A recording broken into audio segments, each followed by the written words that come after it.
But, my grandfather, in the way of background, I like to consider myself a community agitator. It's sort of like, it's like the tides, the way the moon moves the tides. Those of you who've ever studied science or biology and have worked with a petri dish, if you don't agitate the petri dish, the biology in the dish dies. Turns out that time and tide is very important for biology and life. And so when we kilo, when we use the art of observation, we're watching these systems as they change and they move. We have a historical relationship with these systems for some 3,500 years. Now, we understand that there are institutional pushbacks against this to try to suggest that the peoples of Polynesia were actually independent, separate little villages, folks who went adrift and landed on islands. But in fact, the genetics show that to not be true. But the genetics show us to be part of a larger diaspora that happened purposefully out into the Pacific. So all of this is evidentiary, but it's rarely published or looked at. And I think the point Vernon was bringing up about the equity of access, whether it's the originating laws, whether it's our experience. So to give you my experience, I was raised as a punahele, someone that is sent to the grandparents to be raised in the old way. There's only one selected from the family. And the reason for this is the reason that Auntie Vernon was putting forward, which is there was danger. There's danger to our families to learn this. My grandmother was the first native Hawaiian graduate of the nursing school in Honolulu and was part of the first nursing class, 1930, Queens Hospital. And in fact, at the time, it was Leahi, it was the big state hospital, right? And then they came back. Well, the cholera epidemic, the dysentery of 1932, ended up creating a real health crisis in Honolulu. And her parents, who were Hawaiian healers, came from Maui to assist her in Honolulu. She ends up burying her father and her mother, who both died of the disease, and eventually ends up dying herself and buried in a pauper's grave under Kahala Mall, thanks to the Fong family. So there's a lot of injustice still going on. Meanwhile, my grandparents' graves over at Diamond Head Mortuary get sold to the handicap education center next door. They're underneath a couple of hibiscus bushes after the landscaping and removing of the headstones. So these are just personal traumas.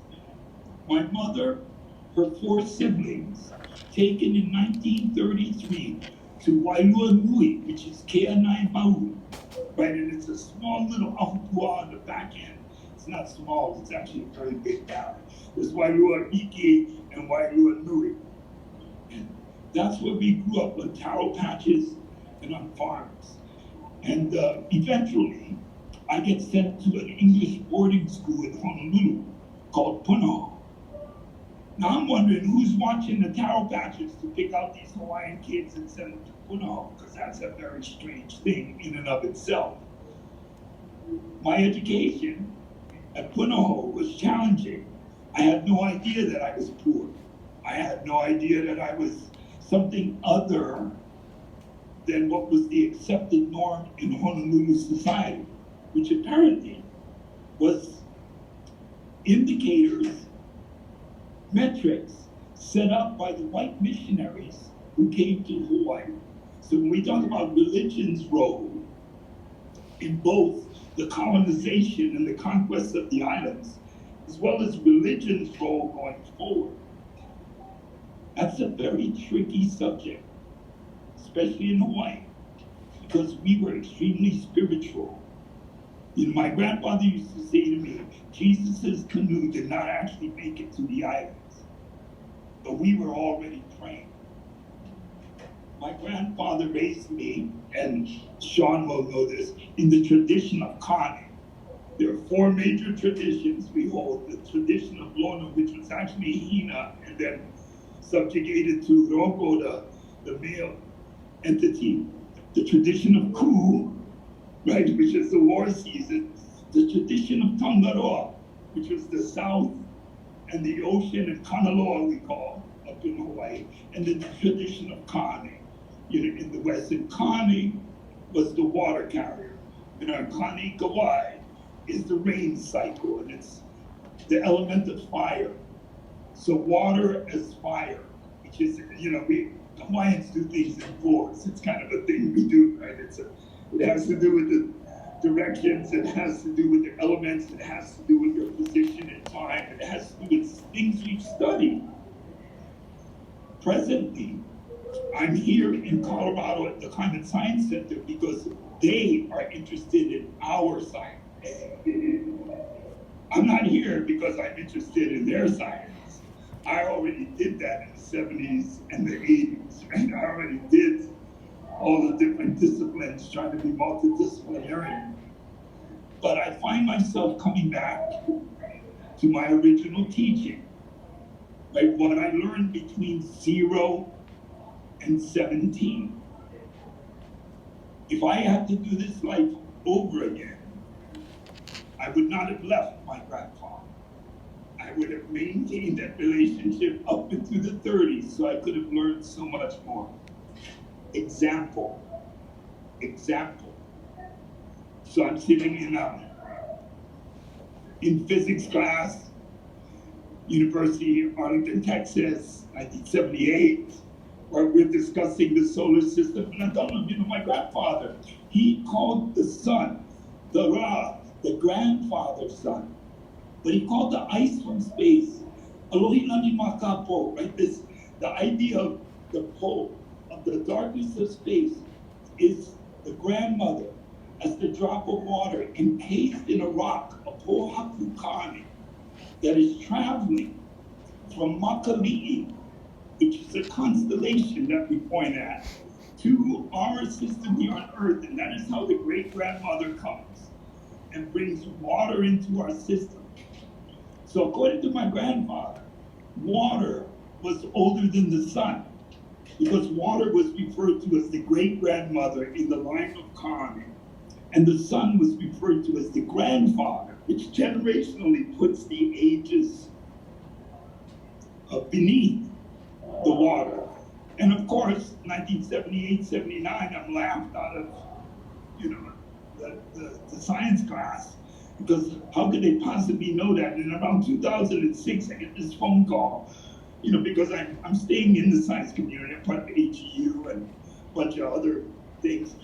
They're beginning to date the water, and it turns out that water on our planet is about 7.2 billion years old, and the sun is only about 5.1.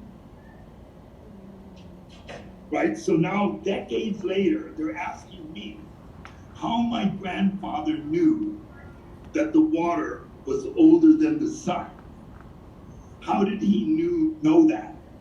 And my response was, how would I know? You pulled me away and put me into boarding school at Punahou. Then you sent me to Kamehameha. You sent me to a Hawaiian institution that taught me nothing about being a Hawaiian, but taught me everything about being the colonizer,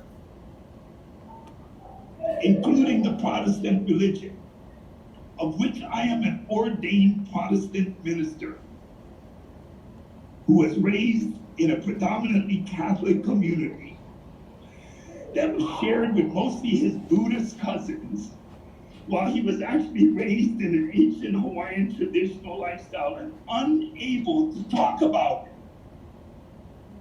In 1967, I had to get a license from the Department of Health saying that I would only speak Hawaiian for entertainment purposes in Waikiki. Purely entertainment purposes, that Hawaiian language had no significance when it came to religion or culture or society. The Americans did that. The Americans did that. So I want us to appreciate that we're in a very unusual circumstance here. The Americans are committing genocide in the country of Hawaii, So I like to think of this as fake rape. I hope that was an offensive enough statement for you. It's like fake rape. They come here and pretend it's a honeymoon. They come and pretend that it's romantic and they're here enjoying our islands when really environmental degradation, social deconstructing, and in fact, right now, the Americans working in league with some 8A Hawaiian corporations like CNHA, right, are creating this proposition that the Native people of the islands of Hawaii are somehow a Native American Indian tribe and should be under the trust of the United States. Capital N, capital H, Native Hawaiian. This is just another genocidal attempt. I want you to know that the poverty level in Hawaii is $92,000 annually. If you make $92,000 a year annually, American dollars, in Hawaii, you're at the poverty level. The poverty level. I don't have any family members who make more than $45,000 a year. And those are the successful ones. The losers are making about $18,000 to $20,000 a year in their reported taxes.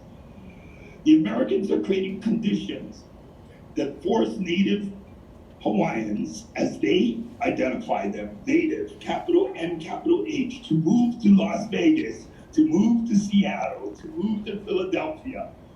And now the Americans are claiming those people, those Native Hawaiians, are voting that Native Hawaiians should be identified as an Indian tribe. In the Hawaiian Constitution, Hawaii is made up of many people. I myself am 25% Kepanese.